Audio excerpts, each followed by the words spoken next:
Okay, welcome back to another episode of It's Not Over. I'm really excited to be talking with Lauren today. I've been following Future Females for a while, and everything you do is awesome. You've had me on a couple of shows, and now it's time to reciprocate. So welcome, and thank you for joining me.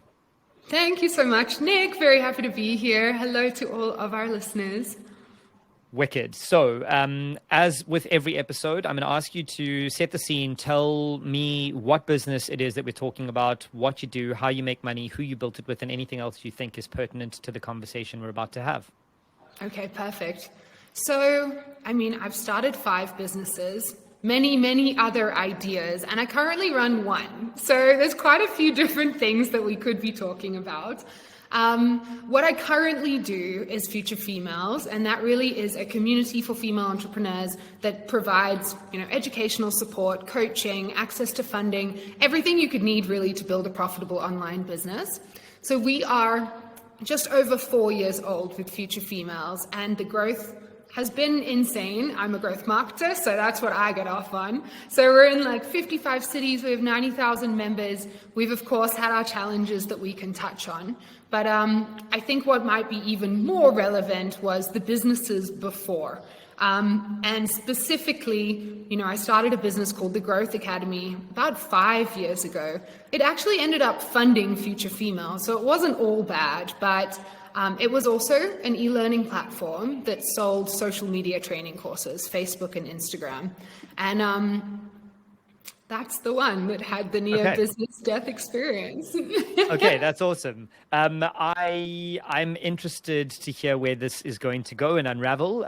But first, tell me about why you built this business, what kind of gap you saw, and where you were in the world at the time. Were you based in South Africa targeting globally, or what was the situation? Yeah, perfect. So, I'm not South African. This accent is definitely a blend, but I moved from Australia to South Africa, 5.5 years ago. So I ended up, if I take it back, the third business I was involved in starting actually went into liquidation. It was a tech marketplace. We were trying to solve the recruitment landscape forever, and we built this beautiful piece of technology. We went through 2 rounds of funding. We had this epic office. We had the pool table, because you got to have the pool table. I had built up a sales team before we needed them, so they were trained and ready to hit the ground running. And then no one wanted the platform that we had built. So I wasn't the founder, I was just on the founding team, but I felt very responsible as the person who had brought everyone in. And I remember it was end of November, and we couldn't pay salaries. And not a good time to go and try and fundraise. So December, January, and the business went under. And I had to make myself and everyone on my team redundant, which was a really tough experience. So I guess I did what a lot of people do. I sold out, I went back into corporate, I got into consulting. I did 2 good years, and then my entrepreneurial spirit was quit it all, just quit, just leave. And that's what I did. So quit my job, left my friends, moved to South Africa where I knew no one. I knew my fiance. And I was I'm going to start a business that helps South African entrepreneurs. I have to say that is a more stable response to a business failure than basically I've ever had. I've learned that I have got a rebound issue. I build rebound businesses.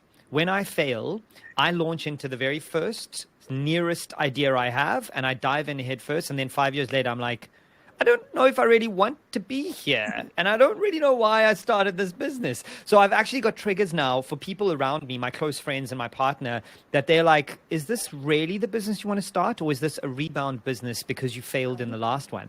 And now I have to have these triggers. So I would much rather entrepreneurs go, actually, fuck it, I'm going to go get a job for 2 years, earn some stable income, and see what opportunities lie. So I like that approach. Well, I was also trying to build a nail clipper business at the same time. I was people are buying nail clippers on Amazon for $17. This is insane. Literally $17. So I got the design done. It was called Kerry Clippers, my brother's middle name. Why not? Picked the design, a smiley face on it, and I never actually launched it. That is fantastic. So many interesting nuggets here.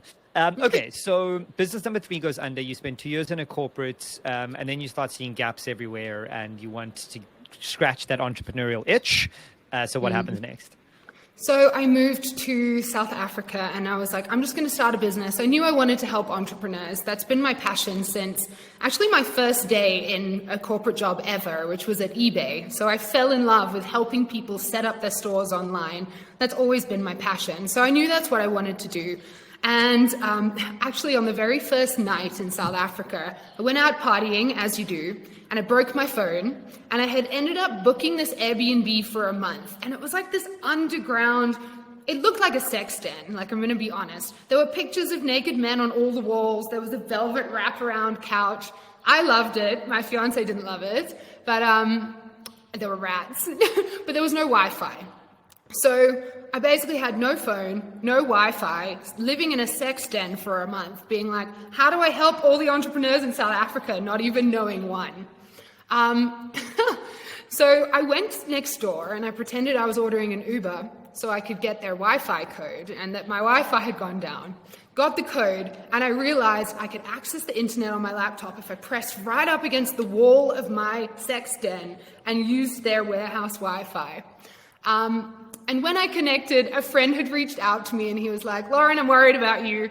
I think you should go and meet some people in a co-working space. So that's what I did. I met some entrepreneurs and I realized that I'm really good at social media and that is a skill that everyone needs. But in South Africa, there was a massive gap. No one was teaching it. Everyone was doing it for you. So that's where the concept came from. Yeah, and I like the idea of when you can help somebody else learn a skill to make money, you're in business. Like everybody is looking for that thing that's going to help them escalate their wealth and their income. And if you can plug that gap, help entrepreneurs, teach them how to market themselves, there's something unique there. It's a different kind of business too. I have a product, I'm going to take your money and there's no value add. So that's kind of why I've always been attracted to the Future Females business is you're helping a very specific key demographic empower themselves, learn something new. I know that's not the business we're talking about, but that's definitely a key thread that runs through everything you're going to be doing from this point on, I suppose. Absolutely. And actually, if I think about our audience, right, the common thread is that we cater to people who invest in self-development. And that is, doesn't matter what, well, back then it didn't matter what gender you are. Now we do focus on women. Doesn't matter what age, what business type, like as long as you are invested in self-development and have like relentless desire for learning, then it's a good market. I want to take a sharp left turn here and just deviate from the core theme because I'm pretty obsessed with the concept of self-development and you strike me as someone who is too. So what role does that play in your entrepreneurial life, your personal life, and how do you think about this self-development thing? And I don't mind if we spend a few minutes on a tangent here. Okay. That's a really good question and a big question. So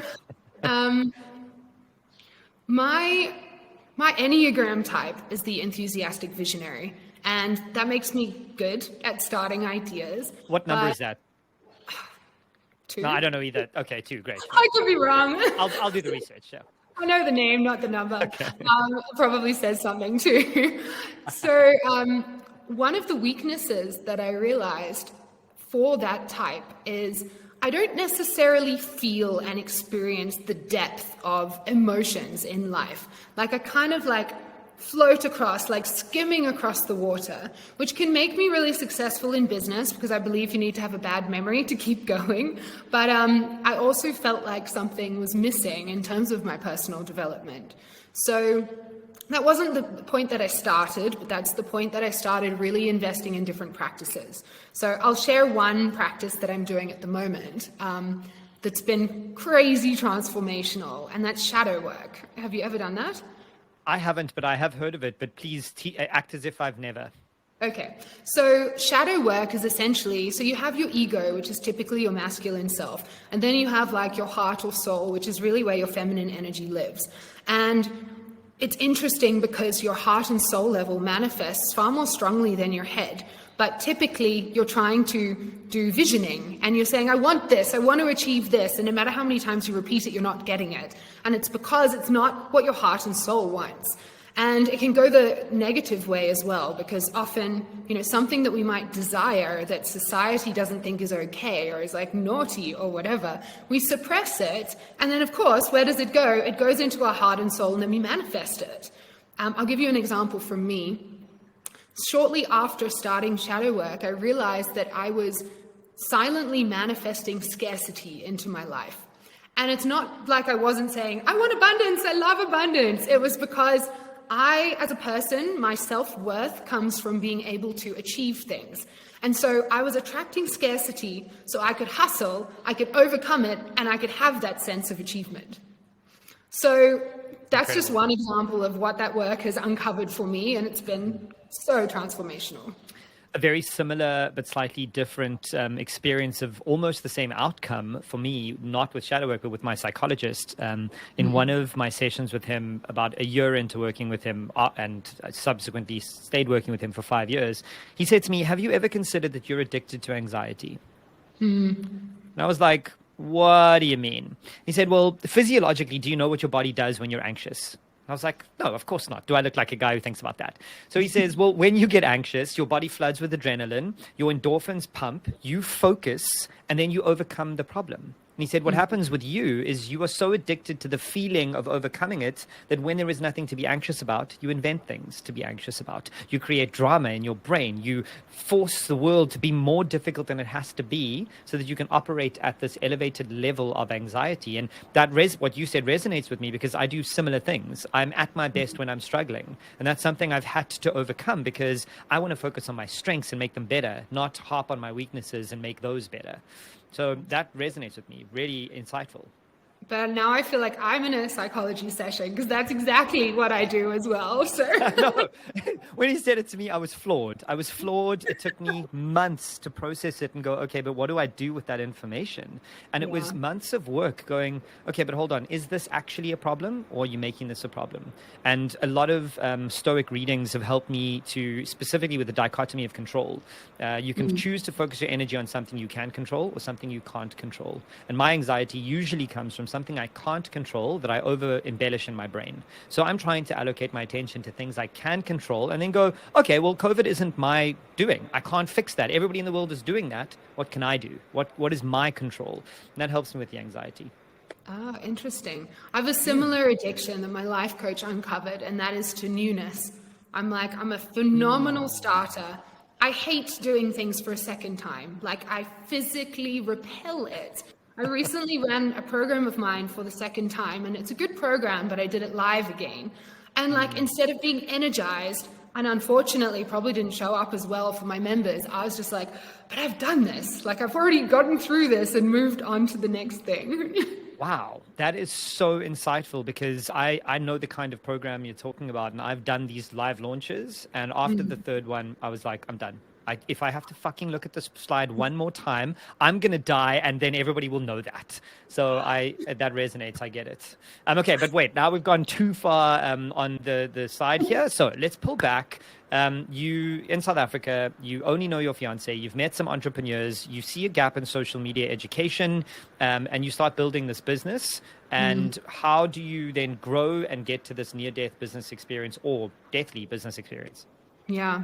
So I struggled to grow this business at first, and I've pinpointed why this is.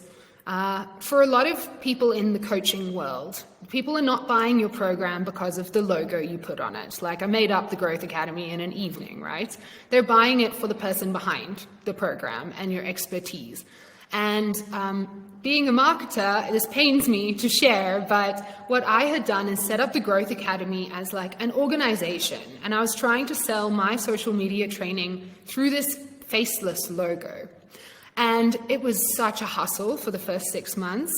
I realize now why I did that. It was because I was so scarred from the liquidation that I wanted to detach myself personally from any risk of business failure, so that if the Growth Academy failed, I could be like, that's not me. I'll move on to the next thing. But, and I often share this, but there was a moment that changed everything for me. And I was on Instagram as the Growth Academy, of course, and I got this direct message from someone. And it said, to summarize, like, hi, the Growth Academy, my business is really failing. I'm worried, if I invest more in this, then I'll have a near business death experience. Can you help me? But it was like really vulnerable. And I read it and I was like, who am I? Like, you're showing up for me and I'm too scared to be like, hey, I'm behind the scenes. I'm going to do my best to help you. And that's the point where I was like, I need to step out. I need to get out from behind this logo. I need to embrace my personal brand, which never came naturally to me before. I definitely grew into it and started selling as Lauren. And that is when the business started freaking flying. Like, it was so exciting the next 6 months. Like, that business took off. My partner quit his job. We were traveling all around the world. I was like, this is the entrepreneur lifestyle that I've been seeing on Instagram. Finally. But to circle around to the near business death experience, it came slowly, but then I was in it, right? Basically, the profit margin on my program I was only selling one thing, just started closing. And no matter what I was trying to do, I was trying everything. I was probably part of the problem. We were just breaking even or just under every month. And I was in a new country. My fiance, our entire household was dependent on the sales of this product. Future Females was being built off the profit from this product. And I just remember feeling so stuck. We were traveling back to South Africa, actually, when we realized we had no money, and we were trying to rent a car.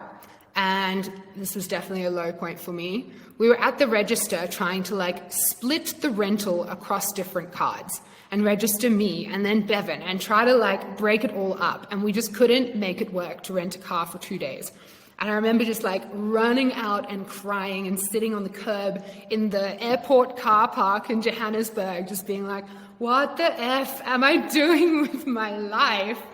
So that was the experience. And it actually kind of stayed like that, if I'm honest, for nearly a year. Wow. And just some background on this. You remember the year that this started, the business was founded? Yeah, maybe 6 years ago. Okay, and then how long before the margin started to shrink and this airport situation happened? Around, I know exactly, 20 months. 20 months. I mean, that is a pretty impressive ascent and then descent. And then to have it continue for a year is quite brutal. So I don't want to be overly prodding here, but you are sitting at the airport in tears, reviewing your life choices, moving country, knowing one human, starting a business that is now shrinking margins. And you were sitting on that sidewalk and you're thinking, what? I was thinking, can I swear on this show? Yeah, please.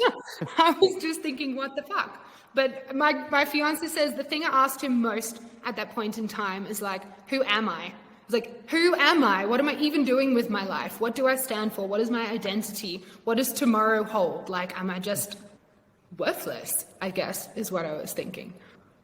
That resonates so deeply with me, especially where I am right now. I've been, as you know, I've been an entrepreneur since I was 16. And for the last 3 years, I haven't been building a business. And the brutal and intense shock of identity loss from being, I am Nick the entrepreneur, to I'm Nick the entrepreneur without a business. Oh, crap. Who am I? What do I do now? And it's quite an intense, I relate so deeply to that feeling of who am I? Why am I doing this? Is this going to make me okay?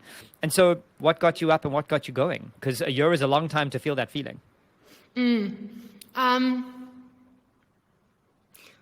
I guess I tried to pinpoint it, and I was thinking about it obviously before the show, and I was like, maybe I've buried the real reason because I don't want to think about it. But I know there was one more low moment that instead of sitting in it, just made me drive forwards. My pool filter is trying to come out of the pool and into our show, Nick. Okay, well, let's pause. I just stopped. Okay, so you can start that again. I edit this, so don't worry. Okay, perfect. It's what is that? Okay, cool. So I sat in it for about a year, and I just actually remember feeling very trapped because I was scared to try anything new for fear that it would perform worse than the strategy I was already executing. And I was like, I can't afford for this to not work. And so I was like every month just watching our savings, which we didn't really have, just dwindle and going, what do I do? I think the moment where I was like, actually something big needs to change was Future Females was running, but not profitable. It was just a community, not just, but it was a community at that point in time, which wasn't monetized. And I was featured in Cosmopolitan magazine, which is like a childhood dream of mine. And I went down to buy the magazine from the store a year after I started experiencing this like near death, and I couldn't pay for the magazine on my credit card. And so I called my fiance, he came down, he lent me like the $4 or whatever it was, and I stood on the sidewalk holding this magazine of me empowering women, and I was like, I am such a fraud. Like, what the hell? And I was like, I'm not going to do this anymore. Like, something is going to change. And so I did a couple of things. The first was I launched a program under Future Females. I was like, keep this thing going, but try something else here. And we launched our Business School Accelerator. It's a 3-month program, very much in my wheelhouse, helping you start and grow your business online. And we pre-sold, which is now my new favorite strategy.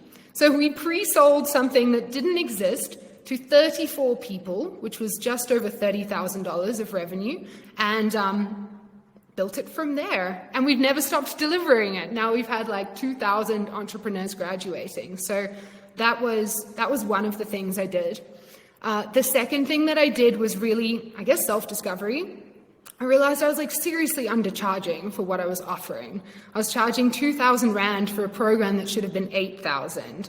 And so I just upped the price, and my profit margin went back up, and I gained more confidence, and then I upped it further. And now I really just operate in that high ticket space where you can have way less clients and way higher profit margin and way more attention on them as well. So, yeah. Amazing. I want to dig into those two things you've mentioned. So the first is I am with you. I love the concept of pre-selling. My How to Build a Side Hustle course basically promotes this too. You don't have something to sell? No problem. I didn't have something to sell when I built my course. You are the first people doing the course, and you paid for it, and now I've built the course. So can you explain this idea of pre-selling something so that listeners can benefit? Yeah, absolutely. So it's actually something I teach. I run a mastermind that helps people to launch their own online courses. And it's actually teaching you exactly how to design something to pre-sell. And then I suggest delivering it live for the first time. So you don't even have to like deal with the anxiety of making it all before week 1. But essentially, we call it your minimum viable experiment, which is like, if you look at what you do have, like your time, your energy, your money, or lack thereof, what is the smallest thing you can do using those resources to try? And for me, I'm pretty good at whipping up web pages or landing pages. So we did that. We shared it out into the ether on social media, and we got people to apply. I did one-on-one phone calls with every single person, spoke to them, and secured them into business school. Another minimum viable experiment for someone to like pre-sell a concept. Actually, this guy, I ended up buying a really high ticket program from a Word document he sent me on WhatsApp.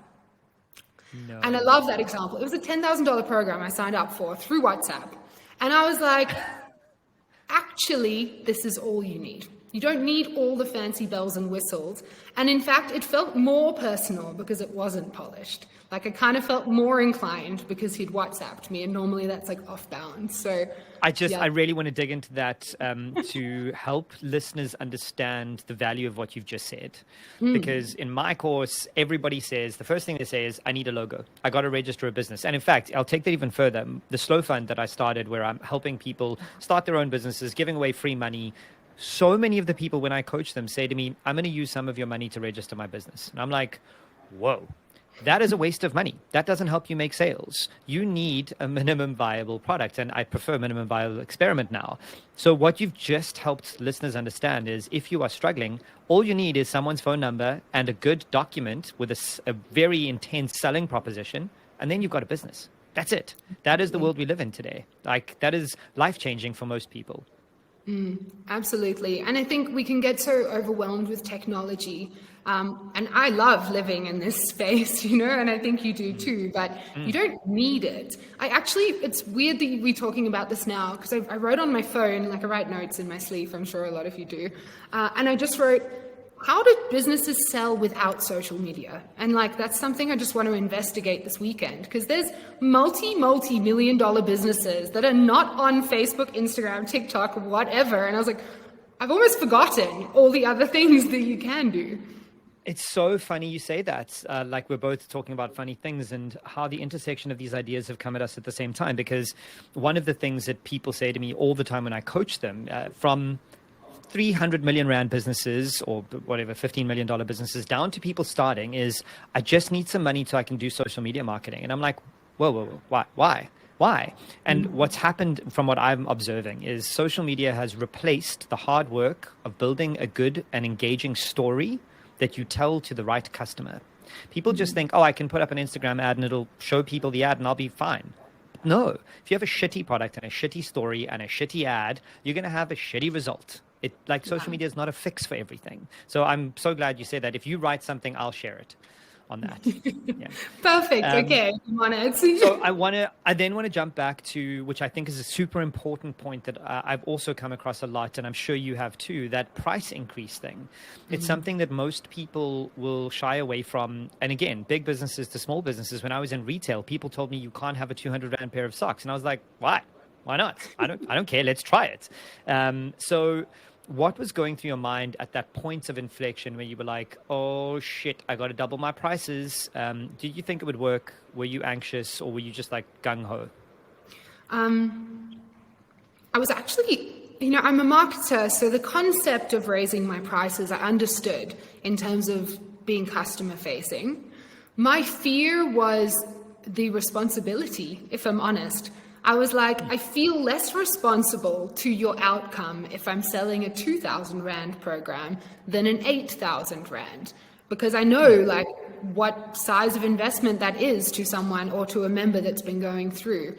And I guess maybe I was feeling a little close to burnout at the time. And so the idea of having even more people and being more invested, I was repelling it. Yeah.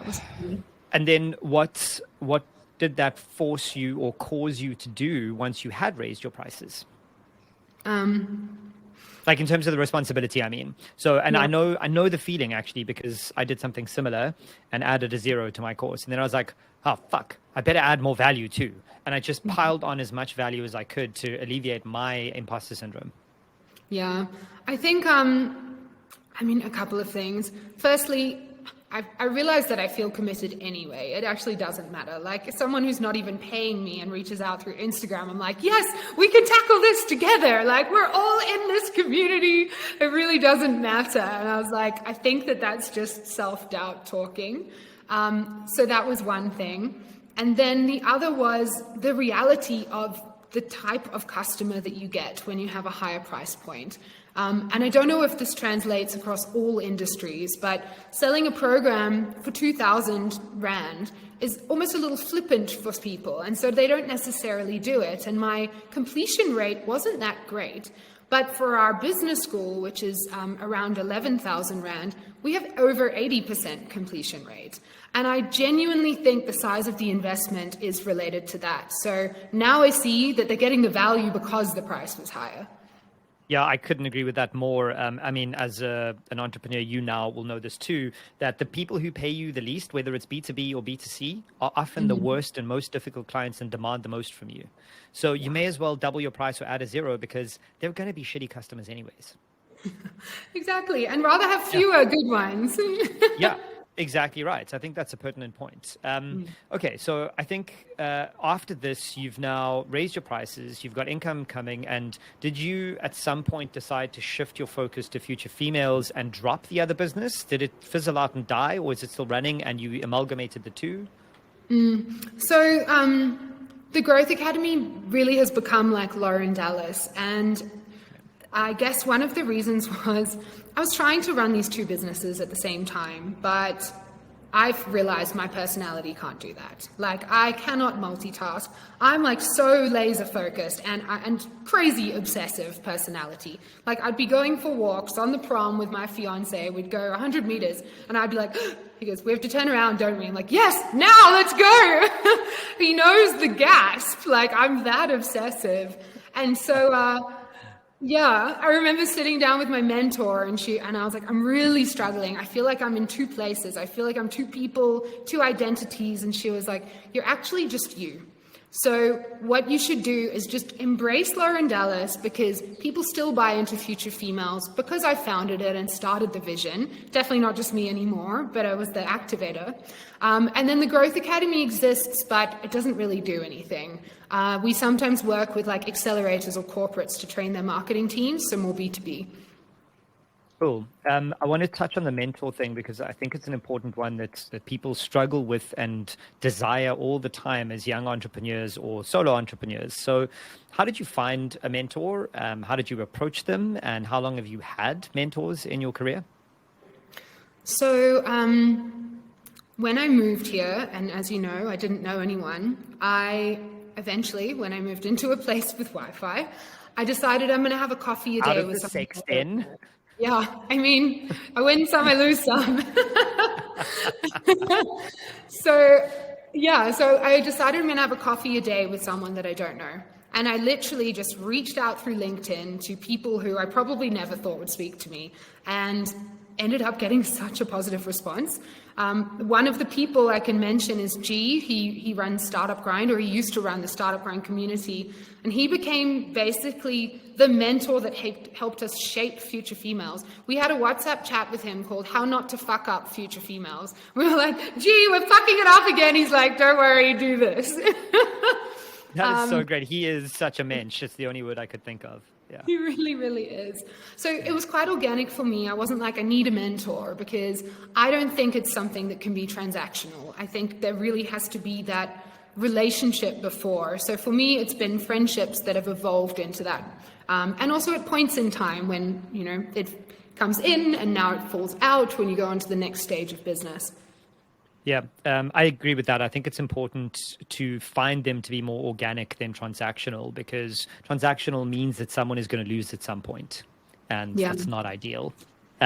You mentioned something that also piqued my interest that I struggled with at Nakari, my fashion brand, is separating the human founder from the brand. And is that something you've had to work, because you guys have scaled dramatically over the last 5 years. So how have you scaled Lauren, and how have you gotten other people behind this vision that isn't you anymore? It's this bigger thing. Yeah. I don't think that I've figured it out, if I'm honest. I kind of think of it as this like accordion effect where I'm like, cool, I can step out a little bit further, and then I'm like, suddenly something isn't going so well. I'm like back in. That's also my management style, unfortunately, for my team. But that's been my experience of it. I think what I embraced at the start of COVID was the B2B strategy for online programs. And I don't know why, I didn't think it was as sexy as B2C, so I hadn't explored it, but that's been one of the biggest growth avenues for us as a business. And we do a lot of government-funded work, for example, in emerging markets to support entrepreneurs there and victims of gender-based violence. And it almost doesn't feel appropriate for it to be me in those situations. So I had some good training. Like, I've never been to Nigeria, for example. So how could I be the face of an entrepreneurial empowerment program in that country? So I guess I am good at actively finding and letting other people step in. And that's also why Future Females has grown. I think my zone of genius is building a platform upon which other people can be successful. And that's what I do in everything. Yeah, what comes to mind is that old saying, you can go fast on your own or you can go far together.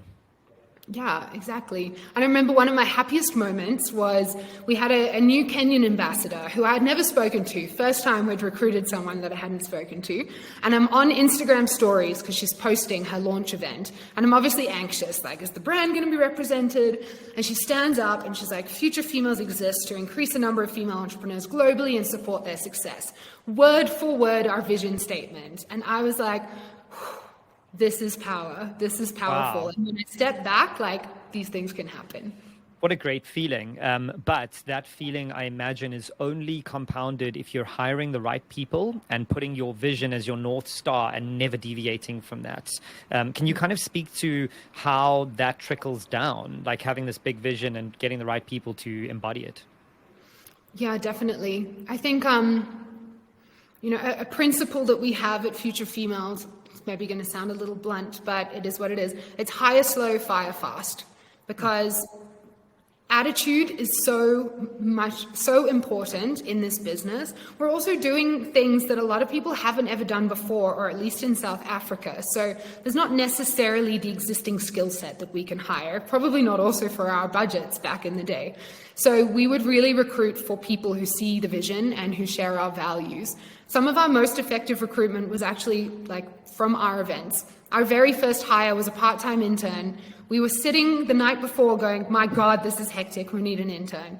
Flora came up and was like, do you need an intern? We're like, yes, please. And now she's our marketing director. So I think it's about hiring for attitude and then nurturing and coaching into the right role.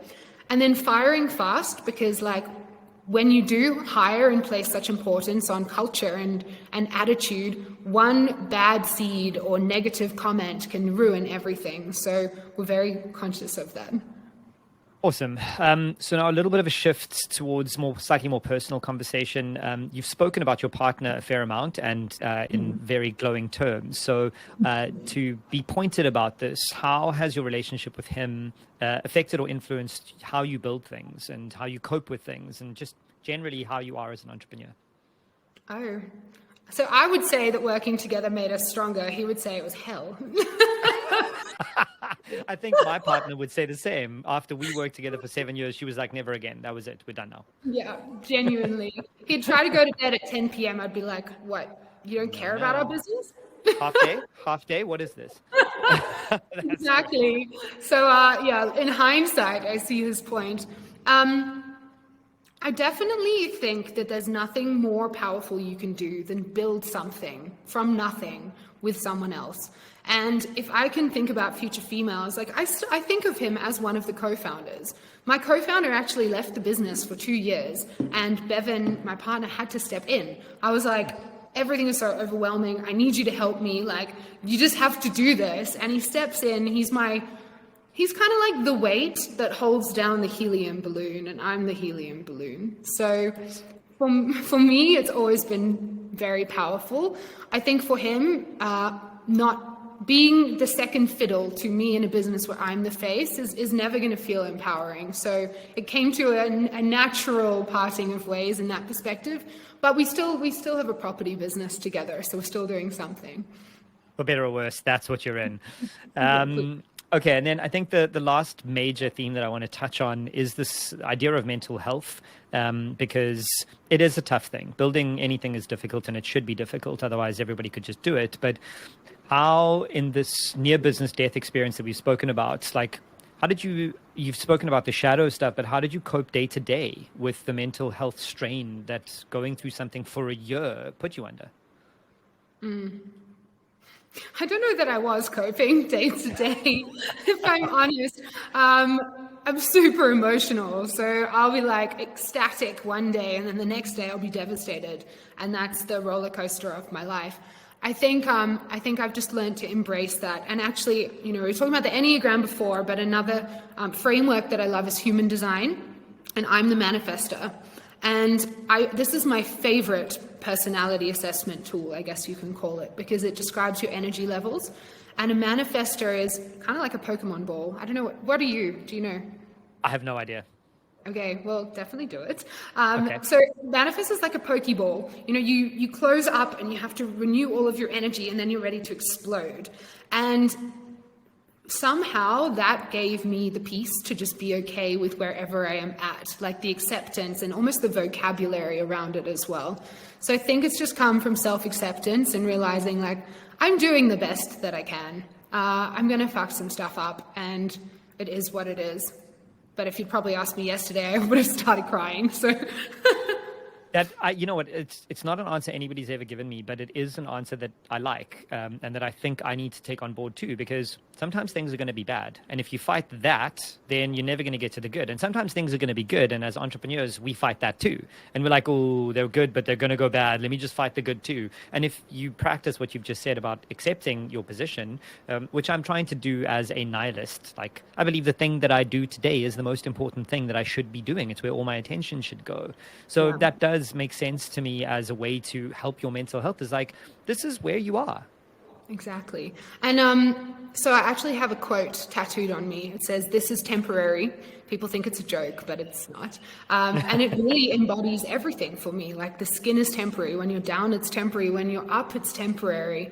And like, when I have that in mind, it just keeps me going more positively. We definitely share sentiments, because on my wrist, I have tattooed, "This too shall pass." Ah, amazing. I love it. Because this is temporary. Everything, happiness or sadness, will pass. Both of them are not permanent. Like being up or being down, it's just going to pass. Okay, this has been illuminating, and I want to ask if there is anything from that near business death experience that you've taken with you into the rest of the things that you've built. Like anything specific or broad. Like, it's up to you. You've got the floor. So I've taken something with me, but I don't know that it's a good thing. I guess I've learned I never now put all of my eggs in one basket. So I believe in building a portfolio approach to your business. So what I mean by that is, if I'm teaching someone to start a course, I'm not just going to help you launch that course. I'm going to help you design your knowledge business so that you can have a low ticket, a high ticket, an evergreen, which means something that's always for sale rather than something you launch, so that if one stream starts deteriorating, you can compensate with the other. I guess I've learned to be a little bit more risk averse. Yeah. Yep, that makes complete sense to me. And it is definitely something that I think I've practiced as I've gotten older too. When I was younger, I was all in on everything, literally bet my house, bet my savings on this startup, and fuck it, I'll make more money. And as you get older, you get a little bit tired of that, like up and down of, holy shit, everything is in this. And the thing that I find interesting is that we live in a time with tech businesses where it is all or nothing. Raise a ton of money and then build $1 billion business or die. And I think that we're leaning towards, and I'm actually going to a conference next month about zebra startups that are real, that have actual income, that are binary, they're black or white, they're not looking at future anything. It's like, I want to build a slow, profitable, sustainable business. And like, doesn't that sound great? So I think we're moving towards that kind of world. And that's why I think your advice is a good one. Like, be smart, hedge, and figure things out before you just plow in full on. But I mean, we need to talk more, because I'm actually working on launching a venture capital firm this year with a couple of incredible partners, Shirley and Serena. But our logo is a zebra. We literally are going to invest in zebra businesses for that reason. They also typically have more of a social purpose and community orientation. So awesome. Crazy. I love that. And I think that this is going to be a trend. I think you're at the front of a trend because there is a pushback, especially after COVID. We are burned out by life, never mind needing to be burned out by business, and forcing ourselves to think that growth for the sake of growth is cool when it isn't. Look at how Uber and WeWork and Groupon and the list goes on and endlessly on. Like, sustainable businesses are okay. Profitable businesses are good. It's perfectly fine to have profit and not go for growth as your main target. It's batshit crazy that I even have to say that out loud, but that's okay to build a profitable business. Lauren, this has been really great. So before we sign off, please tell people where they can find your courses, where they can find you, follow you, and get in touch with you if they'd like to. Thank you. It's been such an awesome chat. So I'm pretty easy to find. If you have Instagram, you can go to just lauren.dallas. That's the best place to connect if you're a coach or aspiring coach and you're interested in some of what we were talking about around the courses and knowledge business. Or you can just go to @FutureFemales if you're a female entrepreneur or aspiring female entrepreneur or an ally, and you just want to be involved in this global community. We have a pretty exciting launch coming up in July, so you can just follow our page and you'll be first to know. Amazing. Thank you for joining me. And I'm so excited to say that for you and Future Females, it's not over. Woo! Thank you. Awesome.